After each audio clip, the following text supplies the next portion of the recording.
worse on paper than it really was, right? It went down to that final minute, and that's where Liberty really did pull away. But yeah, you guys summed it up perfectly. It's not a complete step back, but offensively, they did struggle a little bit too much, right? For what we've seen, especially these past 5 games, they didn't look good. I mean, they defended at a pretty decent clip. I mean, 73 points against Liberty, you take that, right? You take that, but you're not going to beat the best team in Conference USA and one of the best mid-majors in the country only scoring 64 points. Like, that's just not going to happen. So, yeah, they just struggled a little bit too much offensively. You know, Jamal West got into foul trouble early, and even when UTEP did take that lead, I mean, they were up 10. They still didn't have enough juice offensively. If you're going to harp on the identity being West Jr., Watson, and Jones, well, look at today. I mean, Watson 10 points, 3 of 10. West with 8 points, fouls out 3 of 8. They were combined 6 of 18. I mean, you need more from those guys every single game.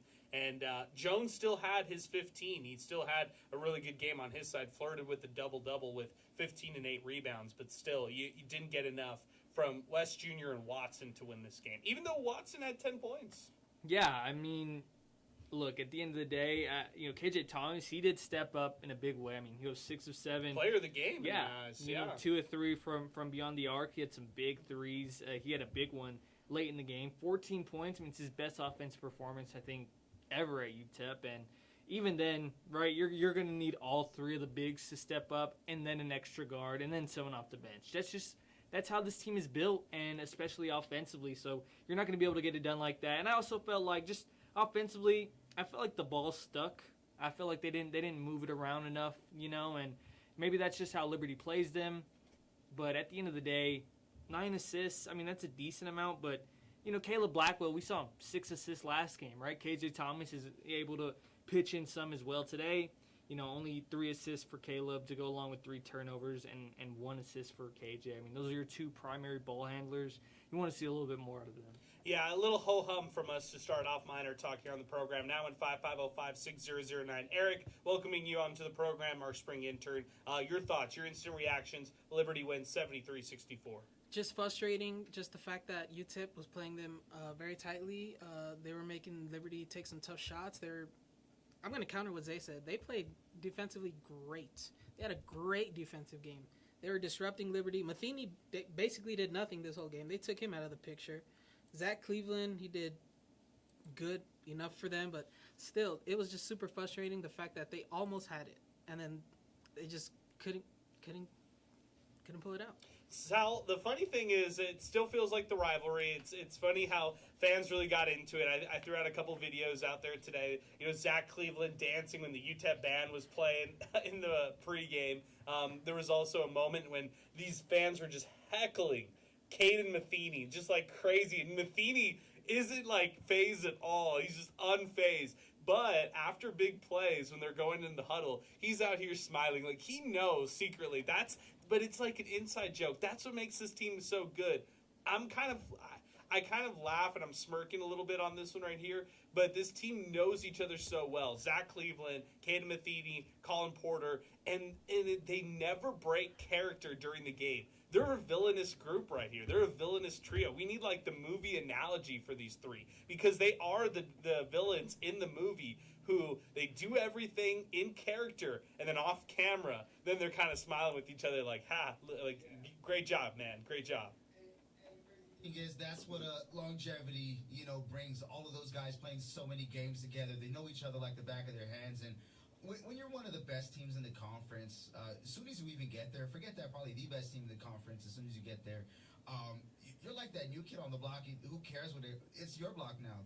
Your history doesn't matter. This is what matters. So no credit to them, and I'll go as far as to say this. I think this road trip, this Las Cruces, El Paso road trip for teams has got to be one of the tougher ones. The same way that we would originally think of like Murfreesboro and Bowling Green, Kentucky, with Western and Middle Tennessee. So that's number 1. But I mean, those guys are probably smiling like finally some life on the road in this conference, right?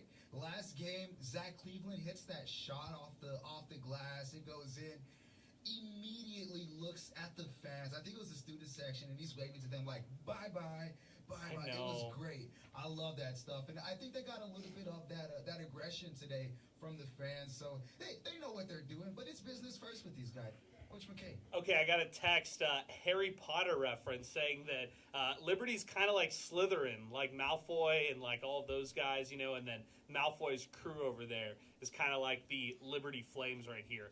Zay, any thoughts on the trio right there? I feel like they were so in sync. I mean, I don't want to talk too highly of them because of what this game really means for a lot of UTEP fans. They don't want to hear any of that. But, I mean, Zach Cleveland fouling out Jamal West Jr. single-handedly late in the game with those 2 fouls on back-to-back possessions. Zach Cleveland, he didn't do it from the free throw line. He was 3 of 6. He was terrible from the charity stripe. But that's CUSA's, people argue he's the best player in CUSA. What did you see from him in the trio? Yeah, I mean, he's not a good shooter. He won't shoot the ball at all. UTEP will play deep down in the paint, and he's just versatile in different ways. First off, like you said, he's a great defender, right? He's a really good defender, and Jamal, he got some buckets on him, but at the end of the day, he frustrates you defensively, and then offensively, he's like a point forward, man. Like, he can bring the ball up, he can distribute, he can run the whole offense, and look, these guys have, the big three, I guess you'd call them, they've been together for like 3 or 4 years. They know each other. You guys talked about it. They know each other inside out. They're probably friends on and off the court, and you can tell the way they move the ball, the way they play in sync, like Sal said. They play good together, and it's a rarity, and I don't want to give all the credit to continuity because you got to have some good coaching to put that together, but the fact that they play together for so long, that they've been through the ups and downs. The first year that they were in Conference USA, they weren't that good, and they had some trouble last year before getting on their run. Like, this team has faced adversity, and you got to give them credit. They're the best team in Conference USA without a doubt. Yeah, without a doubt, no doubt. Yeah, I'm totally with you on that. 915-505-6009. Bunch of comments coming in. 3,900 in attendance wasn't great. I get it, but I thought the marketing group did a great job of getting the word out for this one and running promos for it. It's just tough. It's a noon tip-off that kills crowds. I feel like for UTEP fans out there, I talked to so many different people who had birthday parties or family functions or child games or stuff like that. Sal, it's Valentine's Day too. Valentine's Day, yeah. Come on, what do we expect? Remember a couple years ago there was a game on Super Bowl Sunday? Yeah. People were wondering, how come there's no fans? I don't know. I'm pretty sure there's a Winston Barty Trophy going on. But right now, Cupid, he's flying over the world. That's what people are all about. So I get it. Basketball is your love. I guess you were at the game. Or if you love headbands, you were at the game. So maybe that's what it was. David Castro checks in. I think this team is on the right track. All we have to do is get into the tournament and give ourselves a shot. I really like the way that we're playing right now and the spirit this group has. This is from Tristan Pence, and my pal, who I got a chance to chat with after the game. The 13-point run just before the half by Liberty really doomed the Miners. I wish head coach Joe Golding would call timeouts when these types of runs start. KJ played a great game on both sides of the ball. The Miners need to find a way to win 3 out of their next 5 games. Quickly to those 3 of those 5 games. By the way, they have 3 on the road. And the Miners' next game is going to be against the Aggies, New Mexico State. After that, they've got Middle Tennessee and Western Kentucky in back-to-back games, and then they close out the season at home. Kennesaw State, Jacksonville State. Ooh, that's a tough stretch, guys. KenPom has them losing the rest of their games. They're 10-16 right now. That would mean UTEP would finish out the season, 10 and 21? And I don't know if I see that necessarily, like them losing all these games down the road, but this is a tough stretch right here. Aggies on the road, Blue Raiders, then the Hilltoppers. I think if you win one of those 3, it's kind of a success, but then you have to close out the season with winning back-to-back to give yourself more momentum going into the tournament. How do you see that, Sal? Is my bar too low? I'm just trying to be realistic about this. The way I look at it is like you got to see what you've done against the teams that are beneath you, and they swept one of them. So as it stands, I don't want to say as it stands now, but assuming that UTEP wins more games than Delaware does, they're going to have that upper hand. So for sure, I mean, they have the upper hand not only in conference but overall record. That's what we were harping on, weeks back. Like, hey, they got to get their overall wins up. Conference USA wins, that's all they have left. I get it, but they could lose out on tiebreakers just with overall. So if they can stay the course and just be at least 2 games better than Delaware, the rest of the way they're solid. For New Mexico State, this game is huge. If they can get this one over New Mexico State, you'll have swept right now as it stands, the 2 teams at the bottom of Conference USA, and you'll have that tiebreaker. So for the Miners, they do have 1 less overall win than New Mexico State, so that game is going to be huge. And then as far as Delaware goes, they're 8-16, UTEP 10-16. So that's what I'm looking at. Just don't do worse than those guys. Zay, I'm looking at a lot of Liberty tweets right now. They are so excited to sweep the week and sweep the series against the Miners right now. Going back to this one, is Liberty beatable in the CUSA tournament? Something that Chris from Inspo Lens just posed earlier before we started here. Can UTEP hang in and actually finish a game against Liberty? And then moreover, how do you see these next couple games? I think they can. I think they can. I mean, look, they were down 2 with under a minute and a half left, right? That's it. You're in there. You hung around. You gave yourself an opportunity, and you didn't take it, right? You couldn't get a stop defensively. I mean, like I said, they're a good team. They hit tough shots. I mean, that was a tough last second. I mean, that whole final 3 minutes for Liberty, I mean, they really did tighten up offensively. But, if they go cold like they did today, I mean, they started off 1-10. That's why UTEP was up 25-15 at that point. And to say that, they should have been up by more. Like, there was a lot of missed opportunities. They had, I think they had 9 turnovers in that first half alone. Like, if you cut those turnovers out, if you play a bit of a cleaner first half, you could have been up by even more than that, So you have to take advantage of it. You got to play perfect, but they're beatable. They're beatable. They almost lost to NMSU. They won on a game winner. That Cleveland hits that one, and then today they have trouble with UTEP. Those are 2 teams at the bottom of Conference USA, and I know this road trip is tough, but I think that goes to show they're beatable. Your thoughts on the next 3 games and then closing out the season? Yeah, I mean, I was taking a look at that schedule earlier. It's tough, right? It's tough. There's no way around it. That NMSU game, like Sal said, they're at the bottom of the conference, but it's NMSU. It's the Pan American Center. I mean, before last year, you hadn't won there in forever. So to say that you're going to go in and they're not going to be favorites, right? UTEP's going to be underdogs no matter what. They're going to have to fight against a good Aggie team that gave them trouble in the Haskins Center. I mean, they're going to be ready. It was an overtime win for UTEP. NMSU is going to be ready for that. It's going to be packed. It's a tough game, right? You almost would rather play Liberty than play NMSU in the Pan American Center with these type of things on the line. So UTEP's going to have to find a way. They're going to have to find a way, and they're going to have to pull off some upsets. This was from Hunter earlier today. This is all on Joe Golding. Pathetic. Horton should never see the court. Don't know why he insists on playing him. They were rolling. He goes in and 13-0 run by Liberty. He's a liability on both ends, all on Joe Golding. David Corral Jr., Miners need to stay focused. Sloppy play led to the late deficit in this game. Rick Rivers, Horton needs to be pulled out of this game. That was actually during the game that he sent me that. Snappy, look at the crowd. It's empty against the first-place team. Most will be happy to play Mountain West teams. I'd imagine same for Liberty fans. Bye-bye. This is from Box Score Boy. Thought when Colin Porter missed the long 3 after UTEP played great defense and the Miners got the rebound and they were called for a ridiculous foul, that play ended all hope. Extended the Liberty lead to 4 or 5 and the Miners were on full tilt as far as composure. Chris, did UTEP get any calls in the last 3 or 4 minutes? Everything was getting called for Liberty. It was absolutely ridiculous. This was from Shannon. Has anyone ever seen Matheny and Wayne Rooney in the same room at the same time? Okay, good stuff. I like it. Good stuff from some of our listeners right there. Hunter's probably hearing his call right there on Twitter and X, and he called into the program. He's now with us here on MinerTalk, now in 5505-6009. Hunter, good afternoon. I love the jacket you sent me off air. And Miners get a big loss after this one here today. Or it feels like a big loss because the moment was big here in this one. An ESPN game that 3,900 fans went to at the Haskins Center. Your takeaways? Well, you that's par for the course for UTEP, right? Anytime they get some momentum, big game coming in, you lose it. I mean, I don't think anybody can argue.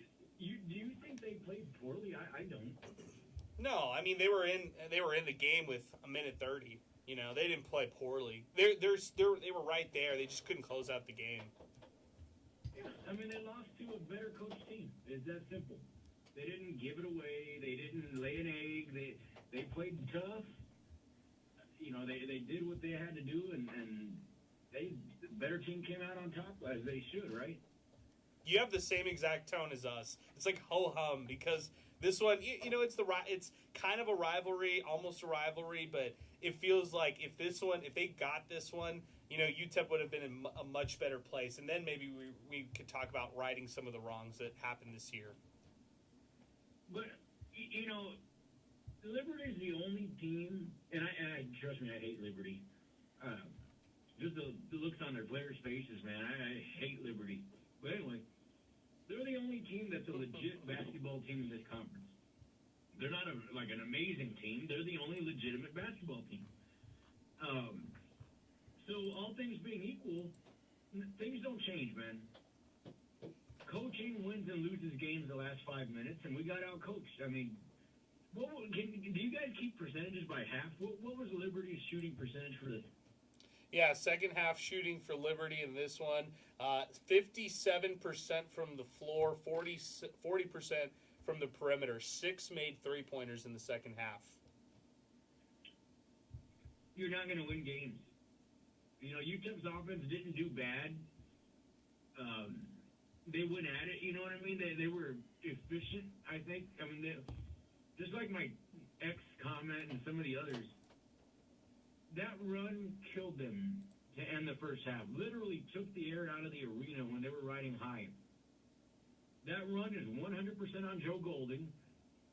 He started it by putting that loser Horton in there, who gets lost on defense, who turned the ball over almost immediately, who didn't box out for a rebound. He did nothing good. He brings no value to this team.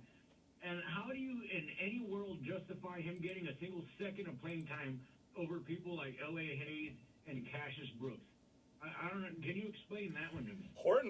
Cassius Brooks played some great minutes. I think, you know, I'm late to the beachfront island on Cassius Brooks Island, but I'm getting in. I'm buying into him after today. He played really well. He brings it every day. You know, he's a poor guy's undersized as can be, but man, he brings it. Like the team they feed off his energy. He battles on both ends. You know, West just didn't have it today. I don't know what it was. He wasn't rebounding. He wasn't getting after it. I don't care about the points. You know, somebody's going to always step up on this team, and today I was happy to see was KJ Thomas, right? When's the first time he had 9 points in the first half? It was awesome.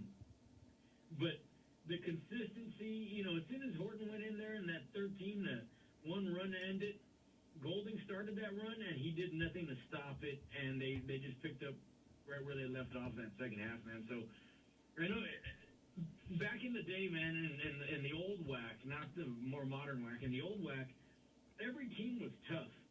And this was every game. I don't care if you're playing Wyoming, New Mexico, Utah, whoever it was tough. And it came down to the better coached team. And that's what this game reminded me of. It was a tough game. Both teams were throwing jabs. And McKay's just a superior coach over Golding. I mean, he put on a clinic in that second half, and that was a result of it. But UTEP played tough. They didn't lay an egg, and they'll probably I think they'll win 2 out of their last 5 here to finish off season. All right, man. Hey, Hunter, great job on your phone call. Thanks for weighing in here on the program with us. As we continue, 915-505-6009. I thought it was a really good point. I just want to touch on that last point that Hunter brought up because I thought it was a really good one to reference those former WAC teams. Look at the Mountain West Plus right now as it stands. New Mexico, 9-6. Nevada, 17-7. Grand Canyon, 15-9. These teams right here, top 70 right now in Ken Pom.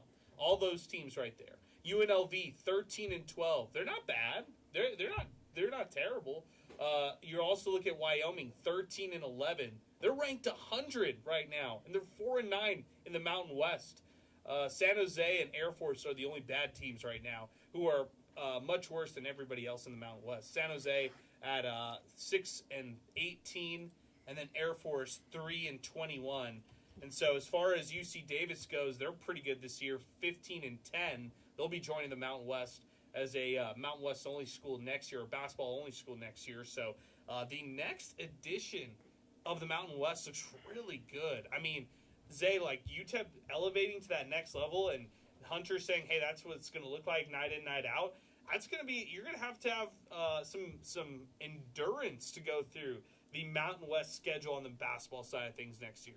Yeah, I mean, the thing that I like to call it is it's going to be good college basketball. Like, you know, that's a perfect way to put it. I mean, Hunter said it, right? In the old WAC, it was night in and night out. Doesn't matter who you're playing. It's going to be a battle. And you see that a little bit in Conference USA. But in Conference USA, it's because everybody's kind of, you know, meh. Everybody's kind of outside of Liberty. Like, in the new Mountain West Plus, you name those teams off. Those are good programs, right? UNLV, they're kind of the UTEP of the now Mountain West. I mean, they're trying to hold on to history from the 80s. You know, Jerry Tarkanian, right? The Renan Rebels. There you go. They're a program that's, you know, they're a sleeping giant. They're in one of the biggest cities in the nation. They have NIL for days. They just got a new head coach. They're going to turn things around. UNM has figured it out these past couple of years. I mean, I'm excited for this. It's going to be good college basketball. And for UTEP, that just means that you're going to have to step it up a whole lot, right? You're basically playing, you know, a lot of liberties come, you know, next year. You're going to have to go down to the pit. That's one of the toughest places to play in the country. You know, you're going to have to go to Las Vegas. You're going to have to go to UC Davis. You're going to have to go all these different places. Grand Canyon, you know, that's one of the toughest places to play as well. So you have the regional rivalries. You're going to have some fan support. I'm excited, but I'm a little, you know, cautiously. This is going to be tough. You know, you got to be so much better. Now, I hate doing this, but I have to do it, okay? Last 5 games for Corey Camper, okay? 20 points against New Mexico in his 80-73 loss. 8 against Grand Canyon, 66-60 overtime win. Didn't play good in that one, but get these numbers. 32 points, 89-76 win against UNLV. 35 points, 91-87 overtime loss to Boise State. 15 points, 69-59 win against Fresno State. Corey Camper Jr. is averaging almost 18 a game for the Nevada Wolfpack, which right now are 17-7 in 3rd place in the Mountain West. There you go. No, he's extremely efficient this year. I mean, just kind of going through the numbers, right? 19 games that he started this year. He's getting 7 more points, and just kind of looking at the differences here as far as 3-point shooting goes, he's shooting at a better clip as well, jumping up from 33 threes across the board, 33.3 with UTEP, all the way to a whopping 40. Let's round it up, 44.8, basically 45, and he's taking almost twice as many threes, and he's making more than twice as many threes. So that's definitely helping. But what's the secret sauce for this one, Adrian? He's doing it in less minutes as well with Nevada. Is it the depth? Is it the system? Who knows? But I mean, these guys just kind of get to fly free, you know, whenever they transfer away from UTEP and get to use that offensive prowess that we hear about, you know, when they're recruited here. Yeah, and maybe another argument is, like, he was due to make a jump either way his final year. Who knows? But here are the David Terrell Jr. numbers. And by the way, just to be fair, I mean, Devon Barnes is at Ball State playing a lot of games for a team that's really bad at Ball State. And then Ahmad Bynum is in JUCO. So there's some other, you know, just to be fair for everybody who's going out in the recent transfer portal. David Terrell Jr., 12 points a game, 5 assists per game. He's shooting 44% from the floor.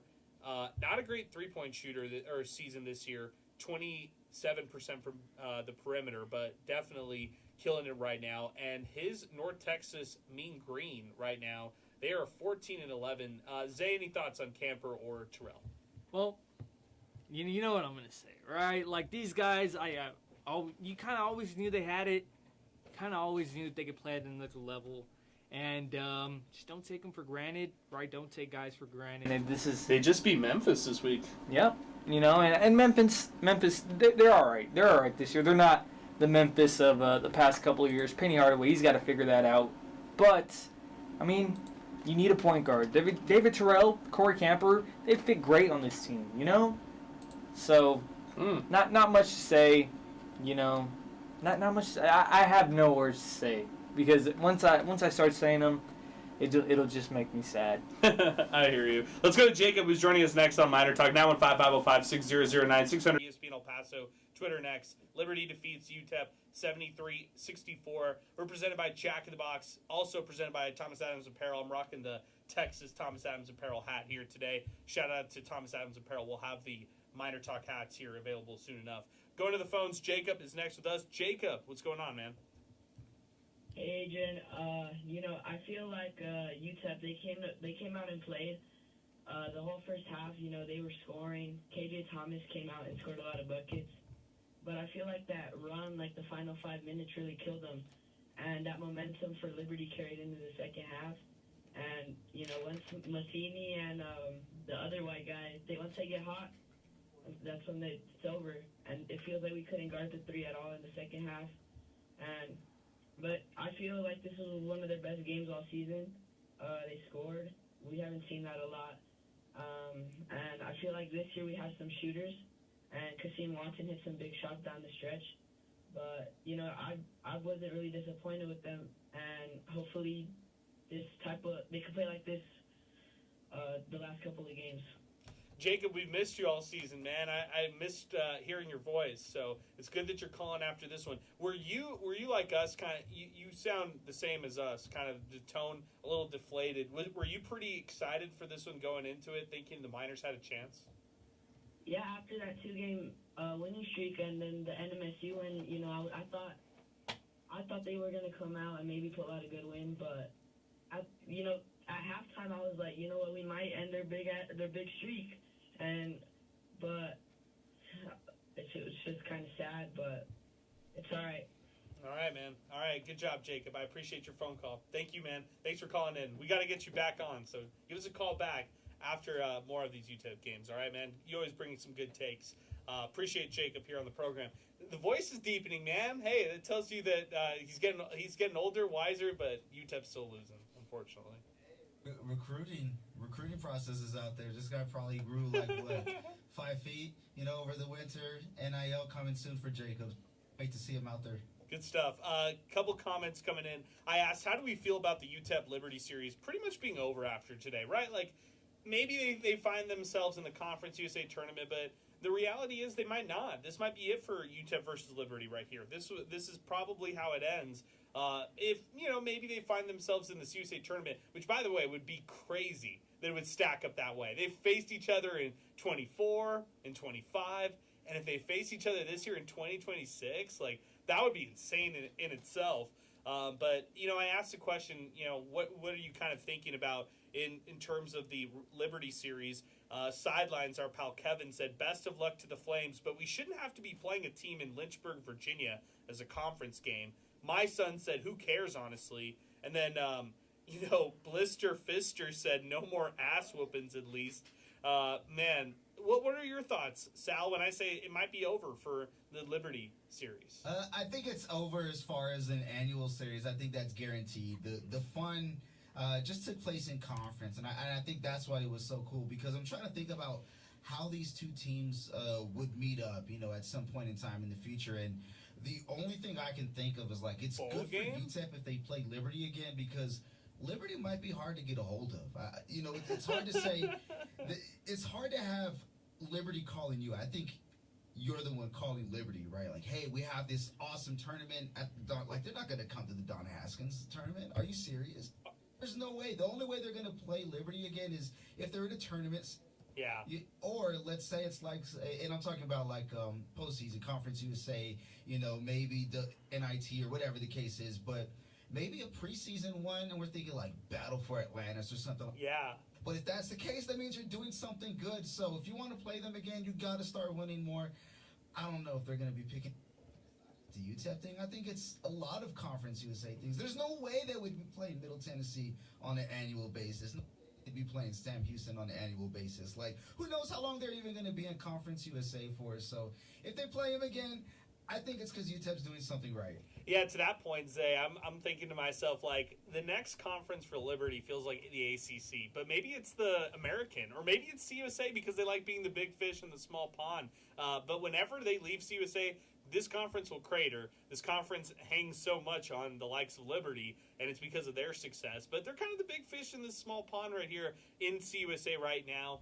And, to that final point right there, maybe you see them in the Frisco Bowl and down here for football, and you have to wait till a postseason football game to see the Flames again. Yeah, I'll tell you this. I don't think UTEP will be calling Liberty either. I can guarantee you Joe Golding is not going to get on the phone and request that game, right? Yeah, and the funny thing is, Joe Golding said, I was watching the ESPN Plus interview after their Jacksonville State win, he said, it's a great place to play, we're never playing here again. He specifically said that on the interview, and I laughed. He it's true, like, why would UTEP ever do a home-and-home with, like, a Jacksonville State game? Or a Liberty. Or a Middle Tennessee, like Sal said. Like, there's really no point. Unless, something drastic happens to this program where, they either become really, really good, that you can just buy a game like Middle Tennessee, or they become really, really bad where Middle Tennessee will buy a UTEP game. So, unless something drastic happens, I guarantee you no more Liberty games, unless, of course, it's like a preseason tournament. It's fitting that all this happened here for this one right here. And if this is the end for Liberty right here, I think people will go down just remembering this trio of Zach Cleveland, Caden Matheny, Colin Porter, and being kind of that face of hatred, face of whatever you want to say. But regardless, appreciate that. Hey, long overdue, but let's pause 10 seconds for station identification. You're listening to MinerTalk, brought to you by Jack in the Box here on 600 ESPN El Paso. Streaming worldwide through the 600 ESPN El Paso mobile app. 600 ESPN El Paso is KROD El Paso. All right, we're back, 915-505-6009, presented by Jack in the Box, live on Inspo Lens, along with Zay, Sal, Eric, and Chris. I'm Adrian. We are here in our River Oaks Property Schoolyard Sports Studios. Liberty defeats UTEP 73-64. As we kind of wind down the show, and I get it, look, it's a working class town. It's a town that is so busy on Saturdays. Getting people out for a noon tip-off is difficult. 7 o'clock may have been easier, but it's also Valentine's Day, so you get it. Like, it's a tough one. I'm turning the page. Next week at the Pan Am Center. Wonder if fans will go. I mean, that could be another kind of, thought to kind of muster up here in a little bit. But before we preview the next couple games here for the Miners, I just want to go on a quick UTEP football rant. Because yesterday we heard the news about defensive coordinator Bobby Daly going back to Missouri State, which I was just shocked about. Like I had no clue it would happen. The second question that we asked head coach Scotty Walden when he was in the house earlier this week was from Steve asking no more staff changes, and he was saying, yeah, there's not going to be any expected changes, although it could change on a daily basis. It changed in less than 24 hours. I mean, Daly ends up going back to Missouri State, and here's your UTEP coaching departures, courtesy of our pal some guy Chris. Offensive coordinator Mark Kalla, defensive coordinator Bobby Daly, offensive line coach Ryan Stanchek, tight ends coach Josh Ergel, cornerbacks coach Aaron Foster, bandits coach Seth McDonald, running backs coach Jordan McNeil, linebackers coach Brandon Butcher, DBs coach Cade Glenn, strength coach Chris Campbell, GM Gio Giolotti. A complete reset, Sal, for football from top to bottom. Staff, completely new staff here for this spring. Yeah, and who knows what the team is going to look like as well, right? Right after the spring football game. So who knows what's going to be learned, how much is going to be retained, what's all going to be new. But what I really want to see is, like, how are they playing that third game of the season, that fourth game of the season with the new staff? Like, I think that's a respectable amount of time to kind of see, what a team is shaping up to be. And basically, if we're seeing the same thing that we saw the first couple of years, then it doesn't even matter what coordinators there are. Yeah, I'm totally with you on that. Zay, any thoughts on the unexpected coordinator change that we heard?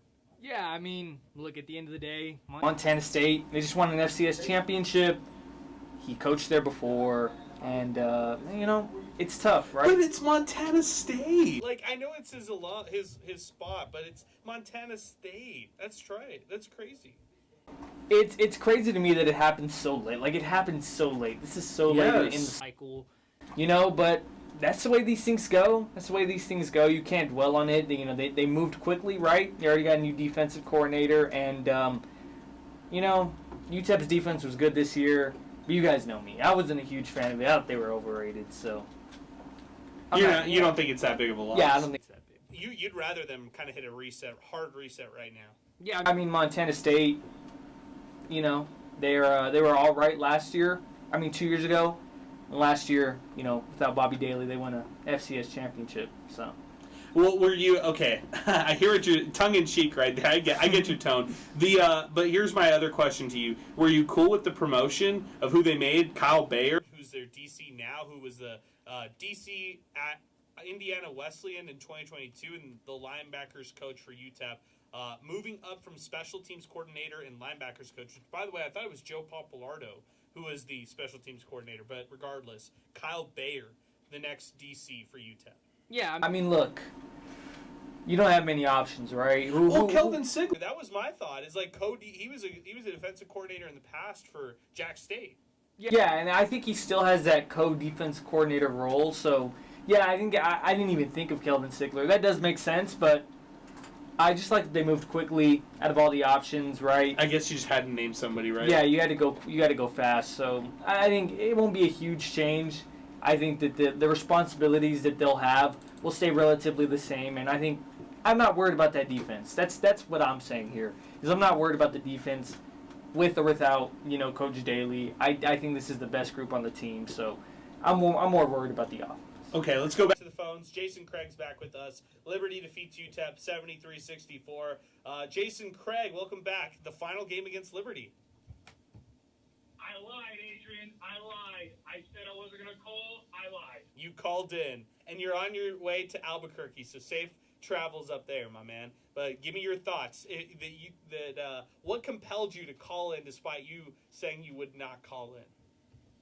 Well, you said, are we gonna travel up to Las Cruces, to watch them play in a Pan Am?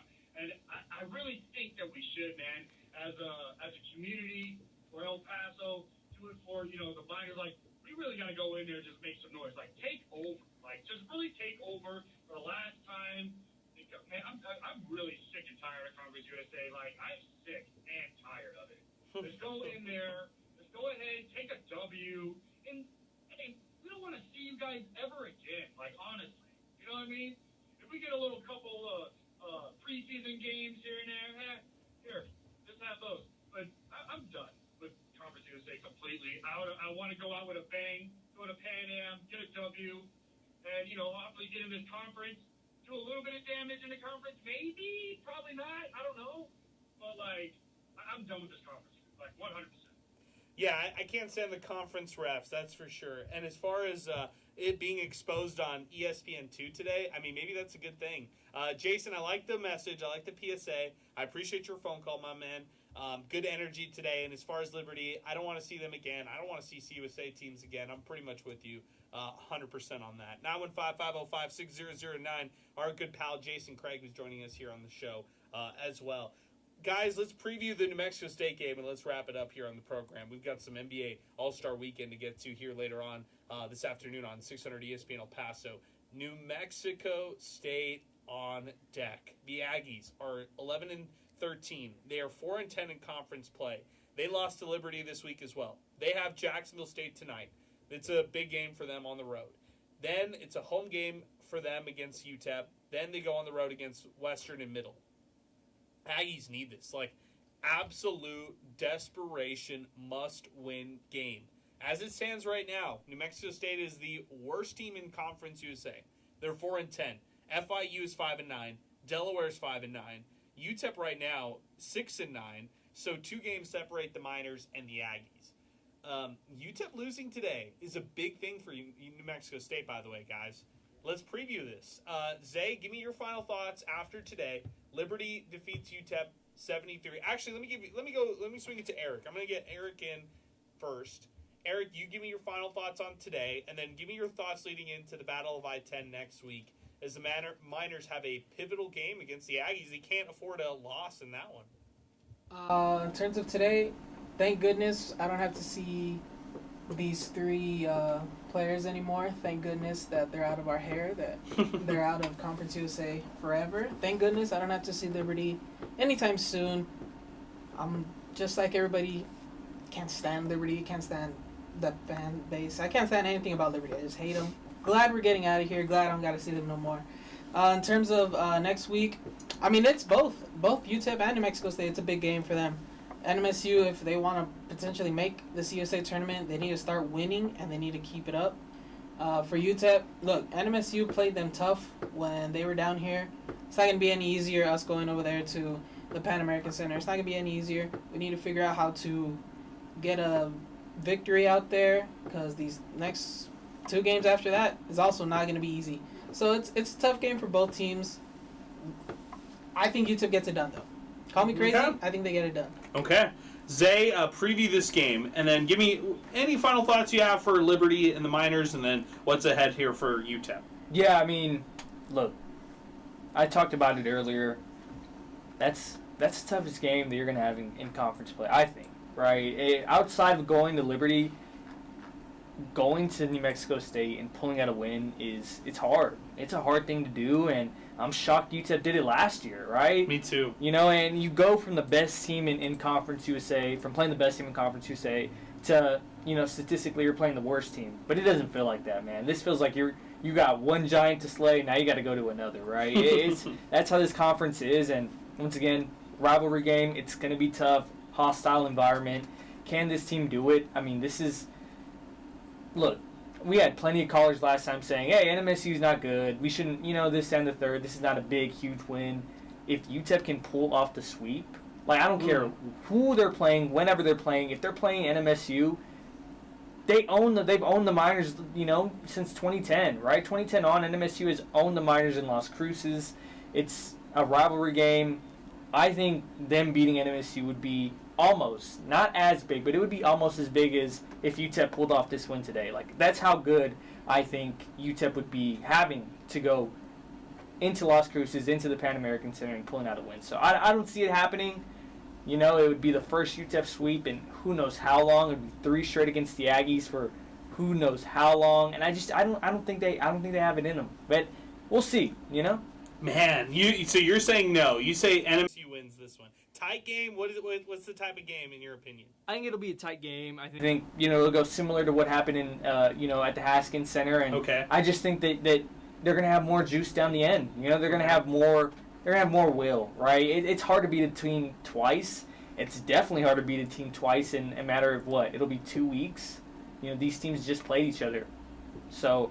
Yeah, I think that Hooten's going to figure it out. They need this win. He needs this win. Like, he needs this more than Joe. So they're gonna throw everything at him. And can you imagine those fans, if they don't win this one? They're going to be livid. Yeah, so I think that I think NMSU takes it. Okay. Sal, let's preview New Mexico State. Talk a little Liberty as well with us as we wrap up today's show. And the Flames win by 9. It didn't feel like a 9-point game. Felt like very close down the stretch. You got to give credit to UTEP for hanging in the way that they did. But can the Miners pull it off on the road in a must-win game here next week? Can they? I think they can. It's just a matter of will they. And are the lights going to be too bright? Here at home, we could be honest, man. They kind of got some home cooking against New Mexico State, and that helped. It didn't give them the win, but it helped propel them to it. And the same thing when the Miners are on the road too. Some other teams get the calls. That could just be the kind of game it is. And I think it is going to be tough. New Mexico State's played Liberty twice, and both of those games for the Aggies come in heartbreak. I mean, looking at the first game, 73-71. Oh, man. Over there in Lynchburg. And after that, the Aggies, they bounce back with the 97-68 win. So, kind of going over here to the more recent one, they lose off a bank shot from Cleveland, 77-75. And you go right before that when they played the Miners, they lose by 3. Right before that, they beat La Tech. So, I mean, say what you want. Yeah, they've lost 2 out of their last 3, but they're playing better. You know what I mean? They're having chances. And for New Mexico State, it's a huge game against Jacksonville State. They don't get a break either, right? They're on the road over there in Jacksonville, Alabama. So we'll see what happens to that. There's just a lot of bad blood between these two teams. I think New Mexico State just gets it. It's one of those series where sometimes the home team's just going to win this one for who knows how long. You made me think. Do we see another fight? If the last one was a fight, if that's what, Or let's say bench is cleared. Do we see bench is clear again? I want to see punches thrown, man. I want blood on the field, out there on the court. That's what I want. Come on, guys. Get back. Hey, New Mexico State, UTEP is leaving your conference because they think they're better than you. Are you going to accept that, or you want to throw something? Hey, UTEP, New Mexico State's mad because, they cried when they lost in overtime. You're going to make them cry again? I want to see that. Zay, any thoughts? I mean, come on, guys. Of course. Let's see. Come on, man. I mean, man, I was scrolling on Twitter and this popped up. St. John's, Providence, Bryce Hopkins.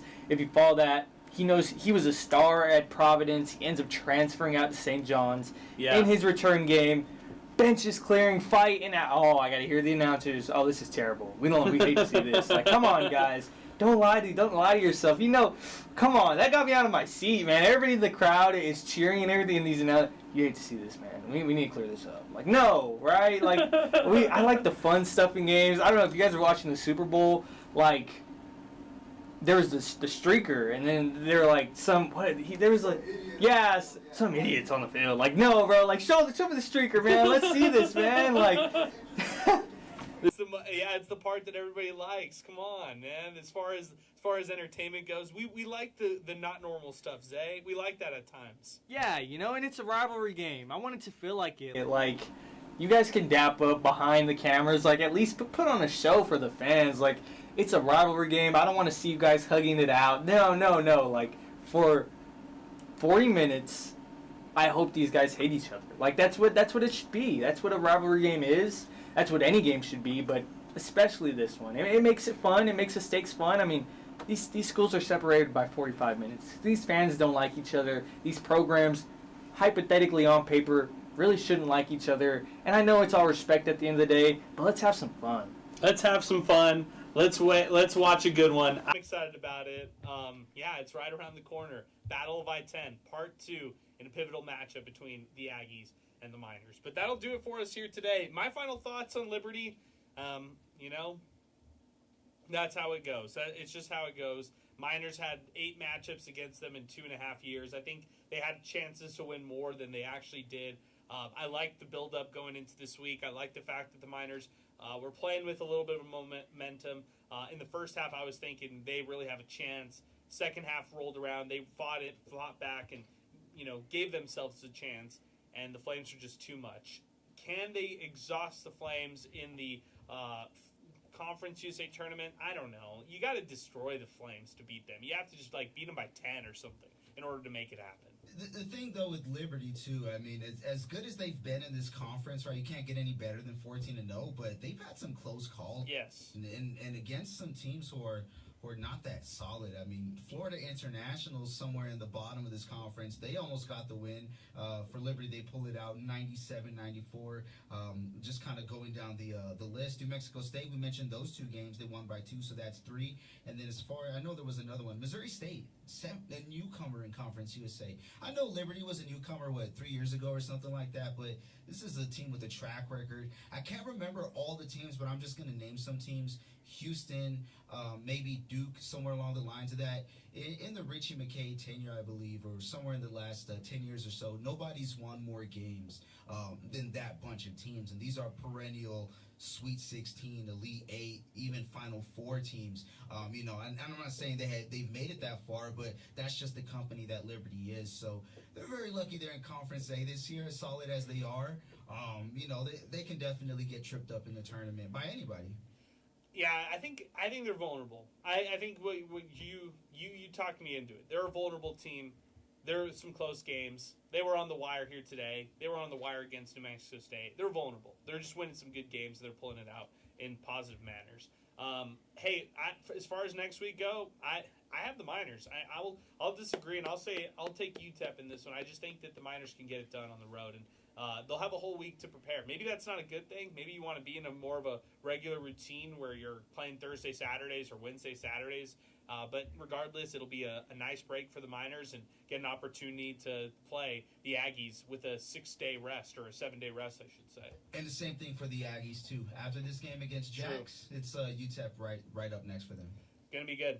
I'm looking forward to it, man. Liberty today defeats UTEP 73-64. A special thanks to everybody here, all in our entire crew here on MinerTalk. Sal Montes for producing the show, screening the phone calls, co-hosting here on MinerTalk. Zay Galindo, co-host here on MinerTalk as well, was at the game taking photos as well. Eric Reyes, King Eric with us, our spring intern. Chris Collins from Inspo Lens, and everybody for watching us here on the program as we wind up here MinerTalk. Special thanks to Jack in the Box, our presenting sponsor, along with Thomas Adams Apparel, who's our sponsor for our awesome MinerTalk hats as well. For everybody in the crew here, happy Valentine's Day to all our listeners. We'll be back in action next Saturday for the Battle of I-10. Today, Liberty defeats UTEP 73-64. Next week, we'll be back in action for UTEP, New Mexico State. So long, and thanks for listening to us here on MinerTalk, presented by Jack in the Box, here on 600 ESPN El Paso.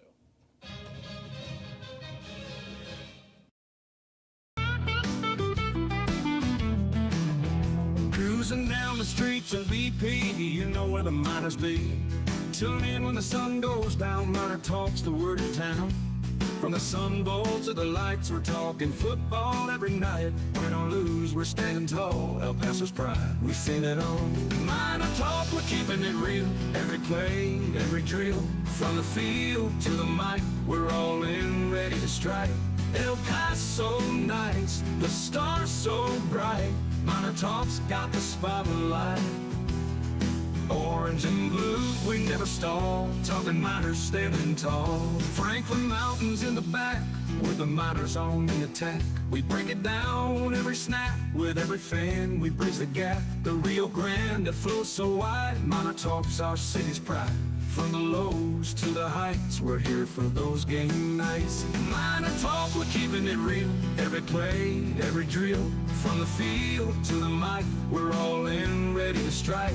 El Paso nights, the stars so bright. MinerTalk's got the spotlight. Orange and blue, we never stall. Talking miners standing tall.